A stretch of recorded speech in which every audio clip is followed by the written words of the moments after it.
নমস্কার বন্ধুরা, education culture YouTube চ্যানেলে তোমাদের প্রত্যেককে স্বাগত।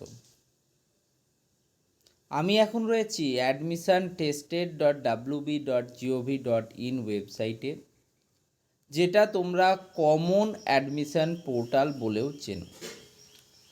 সবেমাত্র কাল অর্থাৎ 23 আগস্ট 2026 রাত্রি প্রায় 8টার দিকে প্রকাশিত হয়েছে ভোকলেট বা পলিটেকনিক সেকেন্ড ইয়ার স্টুডেন্টদের second phase seat allotment result.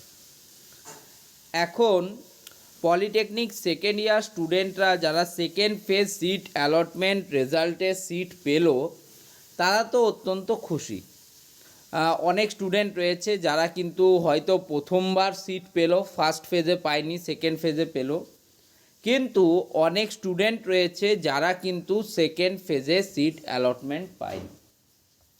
এখন তাদের প্রশ্ন হলো যে দাদা, পরপর দুটো ফেজ অর্থাৎ ফার্স্ট এবং সেকেন্ড ফেজে কলেজ না পাওয়ার কারণে আমাদের এখন ভয় হচ্ছে যে দাদা, থার্ড ফেজে কি আমি কলেজ পাবো, অথবা আমার কি এই বছরটা নষ্ট হয়ে যাবে যদি আমি কলেজ না পাই। এমন কিন্তু বিভিন্ন বিষয় স্টুডেন্টদের মনে কিন্তু অলরেডি আসতে শুরু করেছে। তো আমি তোমাদেরকে বলবো, তোমরা যদি একটু ভালোভাবে আলোচনা করো এবং যুক্তি দিয়ে বিচার করো, তাহলে একটা জিনিস তোমরা অবশ্যই দেখতে পাবে। কি দেখতে পাবো স্যার?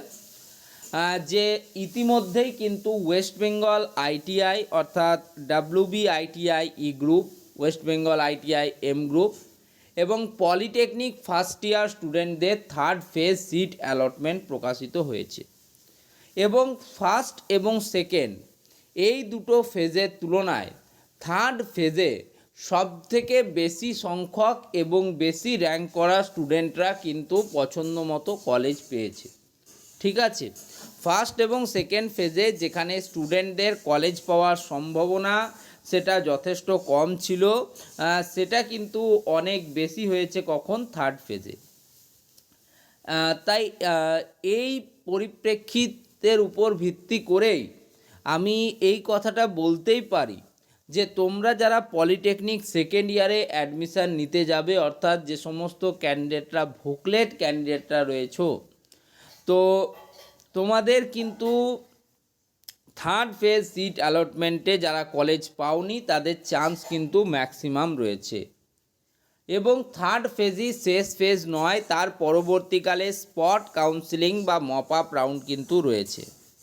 ফলে এই মুহূর্তে দাঁড়িয়ে যখন তোমার সেকেন্ড ফেজে সিট অ্যালটমেন্ট আসেনি, এখন থেকে ঘাবড়ে যাওয়া বা দুশ্চিন্তাগ্রস্ত হওয়ার কোনো কারণ নেই। ঠিক আছে, অনেক স্টুডেন্ট থার্ড ফেজে কলেজ পায়, এটা কিন্তু আমার খালি মুখের বলা কথা নয়। তোমরা আমার প্রিভিয়াস ইয়ারের ভিডিওও আছে, সেখান থেকেও তোমরা দেখতে পেয়ে যাবে যে থার্ড ফেজে কাট অফ র্যাঙ্ক কিন্তু সব থেকে বেশি যায়। ক্লোজিং র্যাঙ্ক যেটা CR বলা হয়, সেটা কিন্তু সব থেকে বেশি যায়। প্রক্ষান্তরে ফার্স্ট ফেজে সবচেয়ে কম সংখ্যক স্টুডেন্ট কিন্তু কলেজ অ্যাডমিশন পায়। সেকেন্ড ফেজে কিন্তু মডারেট লেভেল বা মিডিয়াম লেভেলের স্টুডেন্টরা কলেজ অ্যাডমিশন পায়, কিন্তু থার্ড ফেজে বেশি র্যাঙ্ক করেও স্টুডেন্টরা কিন্তু পায় কলেজ। তবে যে সমস্ত স্টুডেন্টদের 8000 বা তার উপরে র্যাঙ্ক রয়েছে, যাদের কোনো কাস্ট বা ক্যাটাগরি সার্টিফিকেশান নেই, তাদের ক্ষেত্রে কিন্তু অসম্ভব হয়ে দাঁড়াবে থার্ড ফেজেও কলেজ পাওয়া। যে সমস্ত স্টুডেন্টদের কাস্ট বা ক্যাটাগরি র্যাঙ্ক রয়েছে এবং আন্ডার 5000 র্যাঙ্ক রয়েছে, 5000-এর নিচে, তাদের কিন্তু ম্যাক্সিমাম চান্স রয়েছে কিন্তু কলেজ পাওয়ার।